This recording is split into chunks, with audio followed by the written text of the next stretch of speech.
중심으로 삶을 산다라고 의미가 있는 일입니다.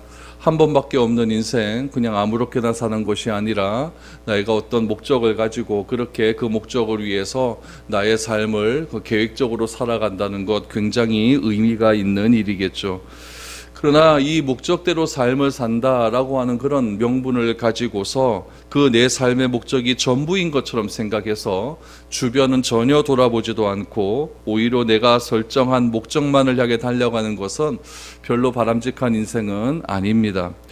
이런 인생이 가져다 주는 피해와 야망의 결과 때문에 많은 사람들이 얼마나 많은 피해를 보고 어려움에 처하는지 모릅니다. 다윗은 어린 시절부터 사무엘로부터 기름 부음을 받은 사람이었습니다. 기름 부음을 받았다라고 하는 것은 이제 앞으로 왕이 된다라고 하는 징표와도 같은 것이겠죠. 왕이 된다고 하는 그런 징표를 받은 사람, 징표를 다른 사람도 아닌 하나님으로부터 받았다라고 한다면은 다윗의 마음 가운데는 내가 언제쯤 왕이 될 것인가, 내가 빨리 왕이 되었으면 좋겠다라고 하는 그런 목적이 분명하게 생기지 않았겠습니까? 사무엘로부터 기름 부음을 받고 이제 너의 삶의 목표는 왕이다라고 하는 그런 메시지를 선지자로부터 들었는데, 그럼 다윗의 인생은 어떻게 변해야 될까요? 다윗의 마음가짐도 내가 장차 이제 이 나라의 왕이 되는 그런 사람이었으니까 내 몸가짐도 좀 철저하게 하고 왕으로서 조금도 부끄러움이 없는 사람이 되어야 되겠다라고 하는 그런 목적 속에서 그렇게 하루하루를 살았을 것입니다.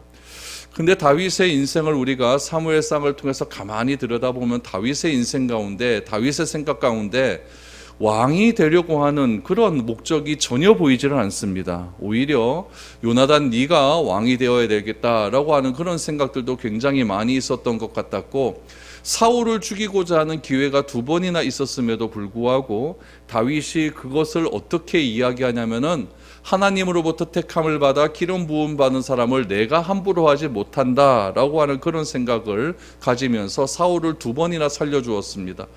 이런 것으로 보았을 때 다윗의 마음속에는 자리의 욕심이 그렇게 많았던 것 같지는 않습니다. 만약 다윗이 자리의 욕심이 있었다, 왕의 자리에 욕심이 있었다라고 한다면 사울을 죽여도 벌써 죽였겠죠. 또 사울의 인심이 벌써 다윗의 백성들이 사울로부터 점점 떠나가고 있는 그런 상황이었기 때문에 조금만 다윗이 편법만 쓴다고 한다면 사울 몰아내는 것은 일도 아니었을 것입니다. 그런데 다윗은 그렇게 하지 않았습니다. 서두르지 않았다라고 하는 것은 다윗은 왕의 자리가 목적이 아니었다, 왕의 자리, 그 자리 때문에 자신의 인생을 다 허비하지 않았다라는 것을 알게 되는 것이죠. 다윗은 삶의 목적이 그가 비록 기름 부음을 받았다라고 할지라도 다윗은 서두르거나 다윗은 굉장히 편법을 쓰지 않았다라는 것을 알게 됩니다. 우리는 어떻습니까? 우리는 다 자리에 집착하지 않습니까? 우리 어린 시절에 아이들에게 꿈을 물어보아도 그 아이들이 말하는 꿈의 모든 것의 목표점은 다 자리에 있습니다. 무슨 장군이 되겠다, 자리 아닙니까? 무슨 과학자가 되겠다, 자리 아닙니까? 다 어떤 유능한 자리에 집착을 한다라고 하지만은 다윗의 목적은 자리에 있지 않았다라는 것을 알게 되는 것이죠. 다윗의 삶에 있어서 중요한 것은 자리가 아니라 다윗은 하나님께서 왜 자신에게 기름을 부어 주셨는가, 그 이유를 아는데 최선을 다했다라는 것이죠. 오늘 그 내용을 여러분들과 한번 살펴보았으면 좋겠습니다. 우리 모두가 목적지향적인 삶, 또 자리를 중심으로 한 삶, 그런 삶을 살지만 다윗은 어떻게 그런 삶을 살지 않았을까를 오늘 본문을 통해서 한번 살펴보면서 나의 삶을 한번 점검해 보았으면 좋겠습니다. 먼저 1절 말씀 한번 보시죠. 그 후에 다윗이 여호와께 여쭈아뢰되 내가 유다 한 성읍으로 올라가리이까, 여호와께서 이르시되 올라가라. 다윗이 아뢰되 어디로 가리이까, 이르시되 헤브론으로 갈지니라. 여러분 1절 이런 거 보면 굉장히 좀 부럽지 않습니까? 나는 암만 기도해도 하나님께서 응답도 없는 것 같은데 다윗은 딱 얘기하니까 바로 응답 오고, 이런 거 보면은 굉장히 좀 재미가 있습니다. 다윗이 물으면 하나님이 즉각적으로 대답하고, 이런 상황 보면 굉장히 부러울 때가 있습니다. 저도 이 말씀 준비하면서 1절 말씀 딱 보면서 이게 자리가 그냥 딱 막히는 거 있지 않습니까? 어떻게 하나님은 다윗에게만 이런 것도, 이런 생각이 딱 들더라고요. 이런 모습이 결국 어떤 모습이냐면은 늘 하나님을 의식하며 살아가는 삶의 모습이다라는 것을 알게 되는 것이죠. 여러분, 우리도 이렇게 보면은 친한 사람과 이렇게 대화를 할 때 보면은 꼭 그 사람과 만나가지고 막 이주알 고주알 막 떠들지 않아도 그 사람의 뭐 눈빛, 그 사람의 표정 이런 것만 보아도 그 사람의 상태를 다 알 수 있는 그런 관계를 맺는 그런 사람이 있지 않습니까? 여러분, 그런 관계를 맺을 수 있는 이유는 무엇이냐면은 평상시에 소통을 많이 하기 때문에 그렇다는 것이죠. 소통을 많이 하고 그 사람과 대화를 많이 하고 그러다 보면 어느 순간인가 그 사람의 어떤 뭐 인상 말 한마디 뭐 문자 한 통만 받아봐도 그 사람의 상태가 어떤지 다 알 때가 있다라는 이야기죠. 오늘 다윗의 모습이 그런 겁니다. 다윗의 모습은 하나님과 늘 언제나 소통하는 관계 아닙니까? 광야 생활 속에서도 하나님과 소통하고 또 어려움에 처했을 때도 하나님과 소통하고 좋을 때도 하나님과 소통하고 늘 언제나 하나님과 소통하는 그런 관계에 있기 때문에 하나님께 무엇을 물어보아도 하나님께서 즉각적으로 답하는 것을 볼 수 있어요. 이에 반해 사울은 어떻습니까? 사울은 하나님과 소통의 관계가 끊어져 버리는 거예요. 끊어져 버리니까 누구를 찾아가냐면 무당을 찾아가는 것이죠. 하나님께 그렇게 물어도 하나님이 답이 없다라고 말을 합니다. 그러면서 자기가 답이 없었기 때문에 무당을 찾아갈 수밖에 없다라고 말을 하죠. 우리들도 마찬가지입니다. 우리들도 평상시에 하나님께 기도 한번 하지 않고 하나님의 말씀 한번 읽지 않다가 나에게 어떤 문제만 딱 생기면 하나님 좀 기도한다고 그렇게 막 기도하기를 시작합니다. 그럼 하나님의 응답이 있습니까? 응답 없죠. 그럴 때 내가 하는 말이 뭐냐면 하나님, 내가 기도해도 응답이 없다, 이런 말을 하는 거예요. 이런 건 별로 좋은 관계가 아니라는 이야기죠. 우리가 일상을 살아감에 있어서 누군가 소통할 수 있는 사람이 하나 있다, 이것만으로도 너무너무 귀한 일입니다. 그런데 나와 소통할 수 있는 대상이 하나님이다, 이거는 사람과는 비교도 할 수 없는 그런 것이죠. 하나님과의 소통의 끈을 놓지 않는다라고 하는 것이 우리 신앙생활의 출발점이고 마지막이어야 합니다.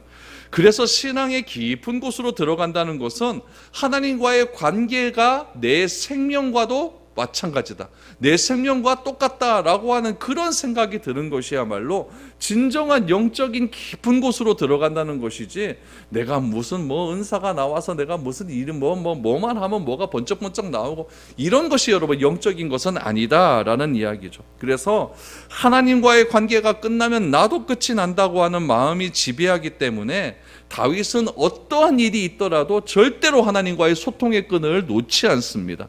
그 소통의 끈이 언제도 일어나느냐? 다윗이 범죄했을 때도 일어난다는 이야기예요. 여러분, 다윗의 삶은 완벽한 삶이 아니었습니다. 어쩌면 내가 저지른 죄보다도 다윗은 더 큰 죄를 저질렀죠. 그렇음에도 불구하고 다윗은 그 죄를 저질렀음에도 불구하고 끝까지 하나님의 소통의 끈을 놓지 않습니다. 그래서 하나님으로부터 다윗은 내 마음에 합한 자다라고 하는 그런 위대한 선언을 들을 수가 있는 것이죠.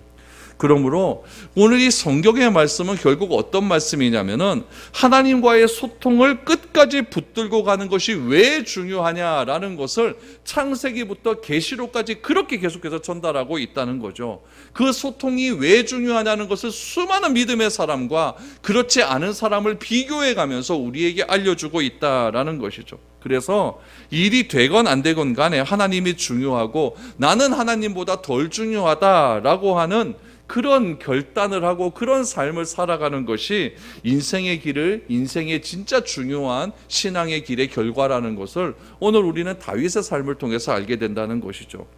다윗이 지금 이 상황이 언제냐면은 지금 다윗은 시글락에서 지금 블레셋 땅에서 망명 생활을 하고 있을 때 아닙니까?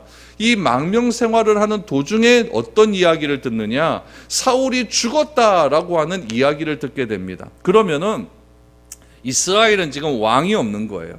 왕이 없는 상황에서 수십 년 전에 사무엘로부터 기름 부음을 받은 사람은 누구였느냐? 다윗이었다는 이야기죠. 나라는 혼란에 빠졌기 때문에 당연히 이제는 다윗이 해야 할 일은 무엇이냐면은 블레셋 땅에서 나와서 이스라엘로 가서 내가 기름 부음을 받았다라는 선언을 함을 통해서 이스라엘을 전체의 왕이 되는 것, 이것이 굉장히 중요하고 시급한 때입니다. 너무나 당연한 일이죠. 근데 이 당연한 상황을 다윗은 어떻게 하느냐? 1절에 보면 하나님께 묻습니다. 하나님, 올라갈까요? 블레셋에 있는 시글락에서 헤브론으로 하나님 올라갈까요? 라고 묻고 있다는 이야기죠. 여러분, 당연하지만 하나님께 묻는 태도가 굉장히 중요하다는 이야기죠. 올라갈까요? 라고 묻습니다. 그랬더니 하나님께서 올라가라 라고 이야기합니다. 그러면은 다윗의 머릿속에는 그럼 어디로 가야 할지 A, B, C 계획이 쫙 잡혀 있을 것 아닙니까? 그런데 다윗은 하는 행동이 무엇이냐면, 그러면 하나님 어디로 올라갈까요? 라고 묻습니다. 이건 뭐냐면은 내 계획을 포기하겠다는 이야기예요. 만약에 나는 A라고 하는 곳으로 올라가고 싶은데 하나님께서 B라고 하는 곳으로 올라가라 그러면 내 계획은 없는 것 아닙니까? 그럼 어떻게 되는 거예요? 하나님, 내 생각은 A가 맞는 것 같은데 하나님, 나는 이곳으로 가고 싶습니다. 이렇게 하나님께 고집 피울 것 아닙니까? 하나님께 먼저 물을 때 올라갈까요? 오케이, 올라가. 어디로 갈까요? 하나님, 내가 베들레헴으로 갈까요? 예루살렘으로 갈까요? 이렇게 묻는 것이 아니라, 그럼 하나님 어디로 갈까요? 이렇게 물었다는 게 다윗의 위대함입니다. 내 계획을 다 내려놓는 것이죠. 우리도 어떤 일을 할 때 계획을 쫙 세우지 않습니까? 그래서 이 계획을 세움을 통해서 이 계획을 실천할 때에 이것이 나에게 어떤 이득이 있고 내가 속한 곳에 어떤 이득이 있는가, 이런 거 막 득실을 따지지 않습니까? 이런 계획이 중요하지 않다는 이야기가 아닙니다. 다윗에게 있어서 하나님은 어떤 하나님이냐? 내 방법보다는 하나님의 방법이 더 중요하다는 이야기죠.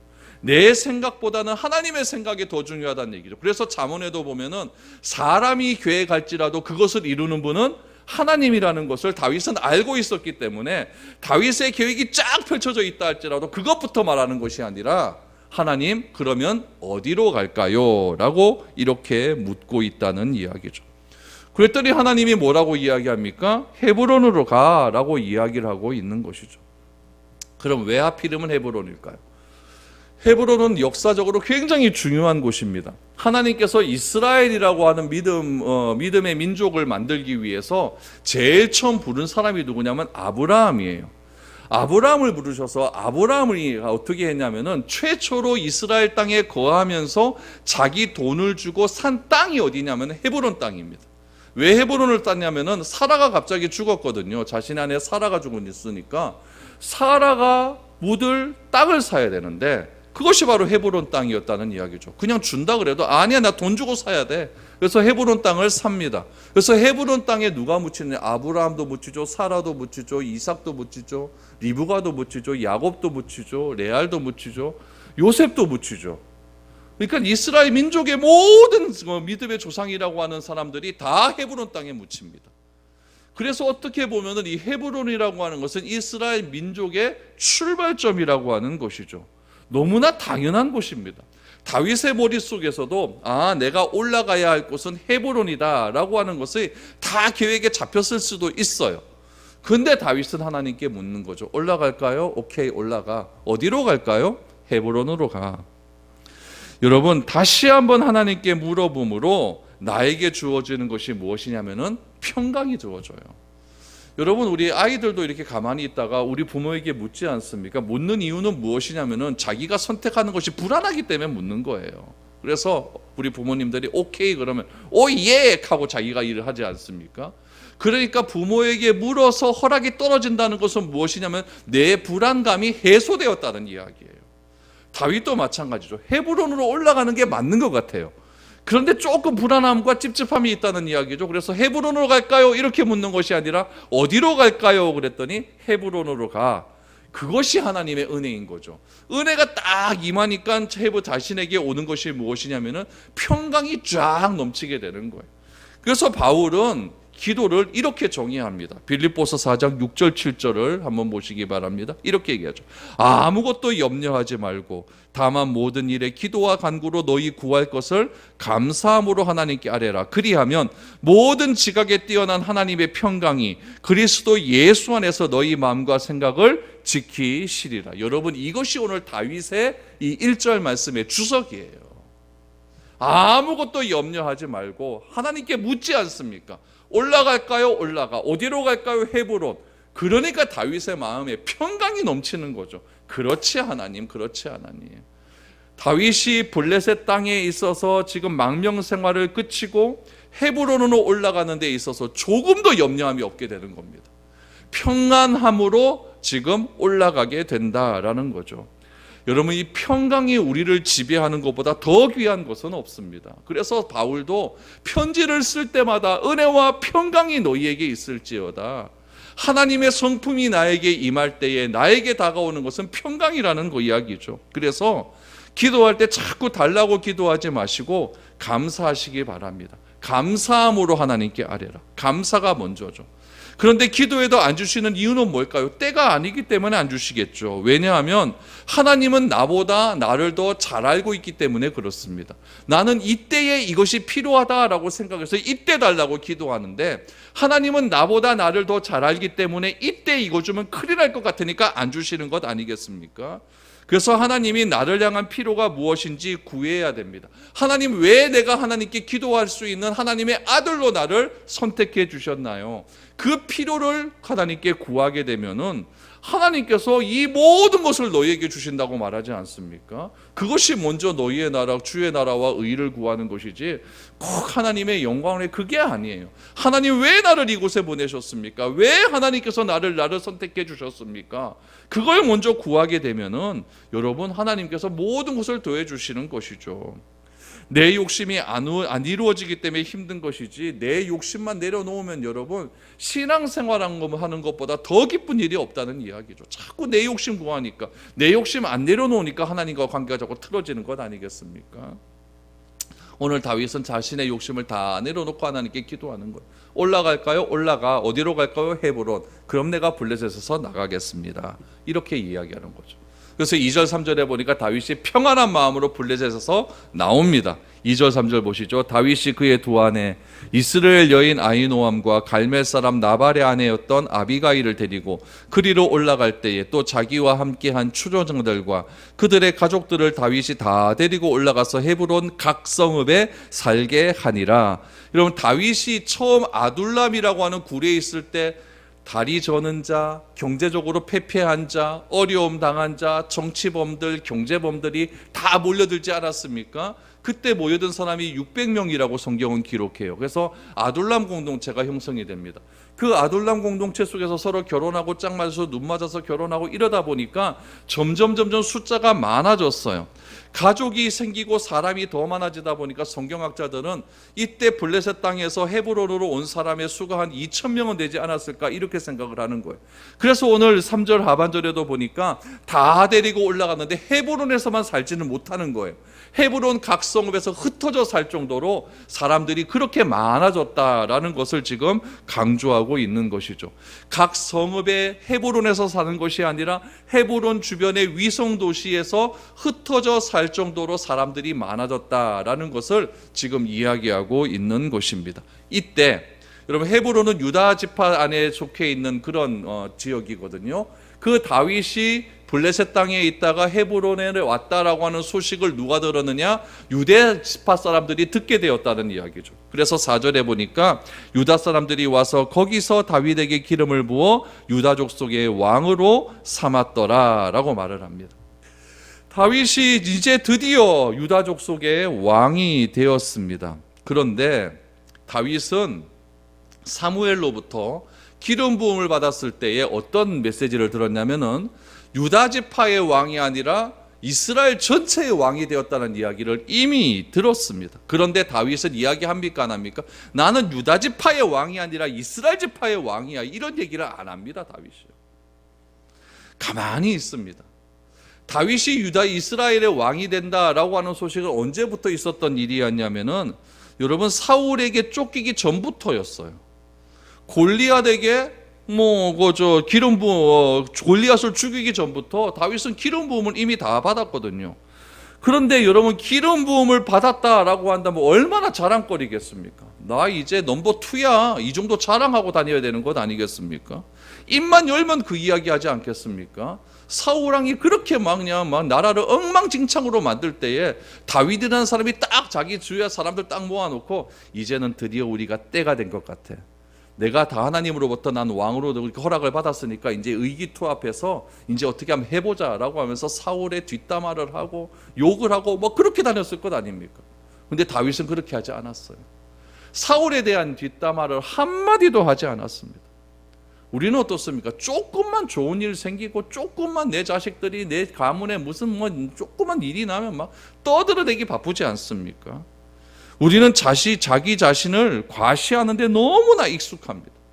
다윗에게 있어서 기름 부음을 받았다고 하는 것은 자기의 자랑거리였어요. 그러나 다윗은 자랑하지 않습니다. 이스라엘의 왕으로 세워야 정상인데 한 지파의 왕으로 세운 것, 이거는 비정상적인 거예요. 그럼 다윗의 입장에서는 섭섭했겠죠. 그러나 그 다윗은 나는 이스라엘의 왕이 될 사람이야, 이런 말 한마디도 하지 않습니다. 오히려 유다 지파의 왕이 되었다, 이것으로 끝입니다. 그런데 유다 지파의 왕이 되자 다윗에게 어떤 사람이 찾아와서 무슨 이야기를 하냐면은 다윗과 사울과의 관계를 너무나 잘 아는 사람이 와서 사울의 장래에 관한, 사울의 죽음에 대한 이야기를 합니다. 여러분 4절 5절을 보죠. 어떤 사람이 다윗에게 말하여 이르되 사울을 장사한 사람은 길르앗 야베스 사람들이니이다 하매 다윗이 길르앗 야베스 사람들에게 전령들을 보내 그들에게 이르되 너희가 너희 주 사울에게 이처럼 은혜를 베풀어 그를 장사하였으니 여호와께 복을 받을지어다 라고 말합니다. 여러분 다윗이 왕이 되니까 과거를 들추는 사람이 생겨요. 왜 들추겠습니까? 다윗과 사울과의 관계를 너무나 잘 아니까 다윗이 사울을 너무너무 미워한다고 생각을 하는 거죠. 그래서 사울의 장례를 치른다는 이야기를 다윗은 아직 모르는 것 같다 생각을 하니까 요 이야기로서 자기가 무슨 한 자리라도 차지하려고 아첨하는 사람들이 생기는 거예요. 여러분들도 좀 조금만 높은 자리에 올라가 보십시오. 여러분 아첨하는 사람들, 뭐 나와 뭐 뒷조사해 갖고 내 뒤를 파는 인간들, 뭐 청문회 한다고 해서 오만 얘기 다 나오지 않습니까? 이런 사람이 생기는 거예요. 다윗과 사울과의 관계를 너무나 잘 아니까 다윗을 죽이려고 했던 사울의 장례를 행한 이 길르앗 야베스 사람들 어떻게 처리해야 되는 것 아닙니까? 이런 식의 지금 말을 하고자 있는 거예요. 그러면 다윗은 이 말을 듣고 어떻게 반응을 했을까요? 오늘 5절에 보니까 길르앗 야베스 사람들에 대해서 축복을 해주지 않습니까? 그리고는 6절 7절을 보십시오. 너희가 이 일을 하였으니 이제 여호와께서 은혜와 진리로 너희에게 베푸시기를 원하고 나도 이 선한 일을 너희에게 갚으리니 이제 너희는 손을 강하게 하고 담대히 할지어다. 너희 주 사울이 죽었고 또 유다 족속이 내게 기름을 부어 그들의 왕으로 삼았음이니라 하니라 라고 말합니다. 길르앗 야베스 사람을 향하여 참으로 복을 받을 일을 했다라고 이야기를 합니다. 특별히 6절 말씀해 보니까 나도 이 선한 일을 너희에게 갚으리니 라고 이야기를 하고 있습니다. 이 이야기가 무슨 이야기냐면 사울이 처음 왕이 되었을 때에 암몬 사람들이 길르앗 야베스 사람들을 침범했거든요. 그때 길르앗 야베스 사람들이 도움을 청합니다. 사울에게 도움을 청했더니 사울이 밭 갈고 있다가 소를 막 갑자기 잡아가고 12조각을 내어서 이스라엘에 다 뿌리지 않습니까? 그래서 이스라엘 지파의 정규군을 모집해갖고 주고 암몬 사람을 완전히 멸망시켜서 길르앗 야베스를 구한 일이 있었습니다. 그게 사울 왕정 초기의 일이거든요. 그리고 40년이 지났어요. 40년이 지난 다음에 사울이 블레셋 사람들에게 패해가지고 죽고 말았거든요. 또 블레셋 사람들은 사울의 목을 잘라갔습니다. 그럼 목이 없는 시체가 달려 있으니까 이 길르앗 야베스 사람이 예전에 자신의 은혜 베풀었던 이 사울을 그렇게 놔둬서는 안 되겠다라고 해서 사울을 거두어 가서 장례를 잘 치러 주었다는 이야기죠. 그러니까 다윗이 그것이 너무너무 고마운 거죠. 너는 은혜를 받은 것을 그렇게 수십 년이 지난 다음에도 그 은혜를 잊지 않았으니 너희에게 복이 있을지어다. 그 복의 근원이 어디서부터 나오느냐? 여호와께서 은혜와 진리로 너희를 대했으니 나도 이 선한 일을 너희에게 다 갚아주겠다라고 말을 합니다. 하나님이 우리를 대한 태도는 뭐냐? 은혜와 진리입니다. 이 진리라고 하는 표현이 여러분 공의롭다라고 하는 의미가 있거든요. 그러니까 항상 하나님은 우리에게 어떤 태도를 보이시느냐? 은혜와 공의로움으로 우리에게 태도를 보이시는 거예요. 그러면 그런 태도를 받은 우리가 해야 할 일은 무엇이냐? 우리들도 이웃에게 은혜와 진리의 태도를 보여야 된다는 이야기죠. 그래서 하나님의 사랑을 믿고 하나님으로부터 구원의 은혜를 받은 사람들, 1만 달란트의 통감함을 받은 사람은 절대 100대라는 빚진 사람을 함부로 대하지 않는다는 이야기가 이렇게 나오는 겁니다. 하나님은 항상 우리를 향하여 은혜와 진리로 대해준다는 거죠. 그러므로 우리가 은혜와 진리를 받은 우리가 어떤 태도를 취해야 되느냐? 우리도 동일한 태도를 취해야 된다는 이야기죠. 길르앗 야베스 사람들, 사울로부터 놀라운 은혜를 받은 거죠. 그 은혜를 그냥 버려두는 것이 아니라 그대로 사울에게 갚아주었다. 그것을 다윗은 아주 귀하게 보고 있다는 이야기죠. 그래서 다윗은 5절 하반절에서 너희가 주 사울에게 이처럼 은혜를 베풀어 그를 장사하였으니 여호와께 복을 받을지어다. 그래서 나오는 거예요. 이처럼 사울 왕은 죽었고 다윗이 유다 족속의 왕이 되었기 때문에 이제는 모든 이 유다 지파가 평안을 누리기를 원한다. 이 하나됨이 중요하다라는 것을 다윗은 그렇게 이야기하고 있는 거예요. 그러니까 남쪽 헤브론에서는 다윗을 중심으로 지금 하나님이 주시는 은혜와 진리가 하나됨으로 이렇게 결과가 나오기 시작하는 것이죠. 그럼 북쪽에는 어떨까요? 북쪽 지파는 혼란스럽기 짝이 없는 일들이 일어나게 됩니다. 북쪽에 대한 이야기가 오늘 8절에서 11절까지 나옵니다. 8절 보시죠. 사울의 군사령관 넬의 아들 아브넬이 이미 사울의 아들 이스보셋을 데리고 마하나임으로 건너가 길르앗과 아술과 이스라엘과 에브라임과 베냐민과 온 이스라엘의 왕으로 삼았더라. 사울의 아들 이스보셋이 이스라엘 왕이 될 때 나이가 40세이며 2해 동안 왕위에 있으니라. 유다 족속은 다윗을 따르니 다윗이 헤브론에서 유다 족속의 왕이 된 날수는 7년 6개월이더라 라고 말합니다. 여러분 자세히 보셔야 됩니다. 사울과 세 아들이 죽은 그 현장에서 살아남은 사람이 있습니다. 그 사람이 누구냐면은 사울의 군사령관이었던 아브넬입니다. 여러분 자기가 모시던 주인이 죽는 그 현장에서 사울을 지키던 아브넬이 살아남았다라고 하는 것은 무슨 의미겠습니까? 자기는 도망쳤다는 이야기예요.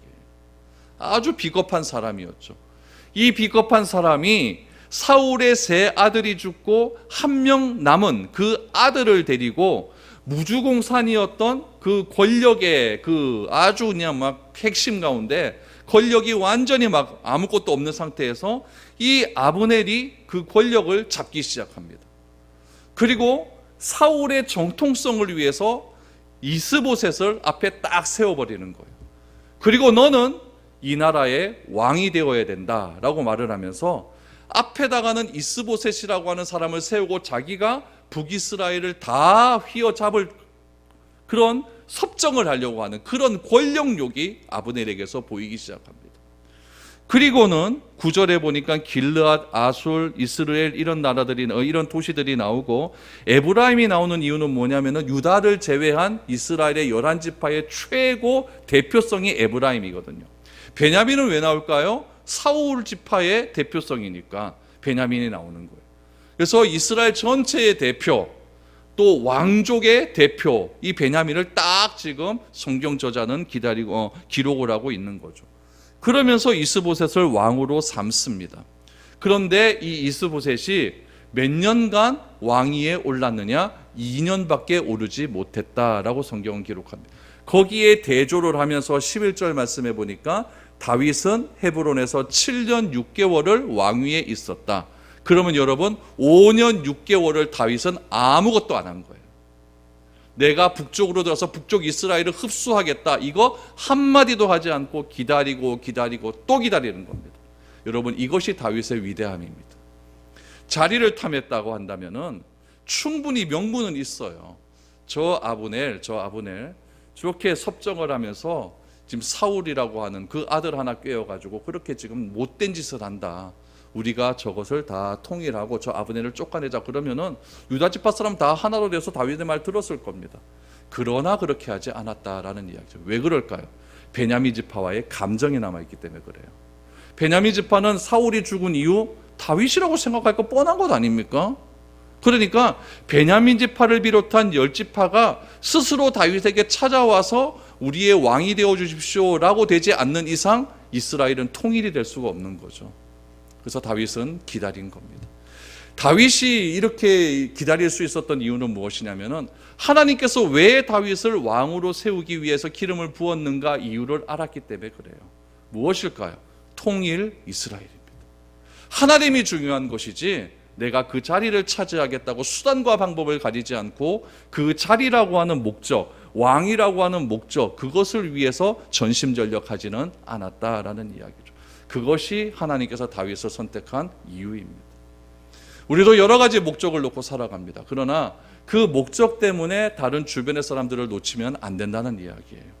하나님께서 왜 우리에게 이런 목적을 주시고 하나님께서 왜 우리에게 이런 삶에 살아갈 수 있는 이유를 주셨는가, 그 근본적인 이유를 알고 그것 때문에 살아가는 인생이야말로 진정으로 구원받은 자의 참된 삶이라는 것을 오늘 다윗의 삶을 통해서 알게 됩니다. 하나님 나라는 여러분 자리가 아니에요. 하나님이 요구하시는 우리의 삶은 사람을 품고 기다려주고 인내하며 사랑하는 삶입니다. 이것이 하나님께서 우리를 불러주신, 우리를 교회로 삼아주신 궁극적인 삶의 이유이며 가치입니다. 여러분 이 사실을 잘 기억하여 주시어서 하나님께 받은 은혜를 많은 사람과 나누며 살아갈 수 있는 그런 실천적인 인생이 우리 가운데 넘쳐나기를 바랍니다. 하나님은 우리를 향하여 은혜와 정의를 보여주셨다고 한다면 우리도 그 사람들을 위하여서 은혜와 정의를 그대로 실천함을 통해 하나님의 은혜가 우리를 통해 많이 드러날 수 있는 그런 삶의 이유가 될 수 있기를 축복드립니다.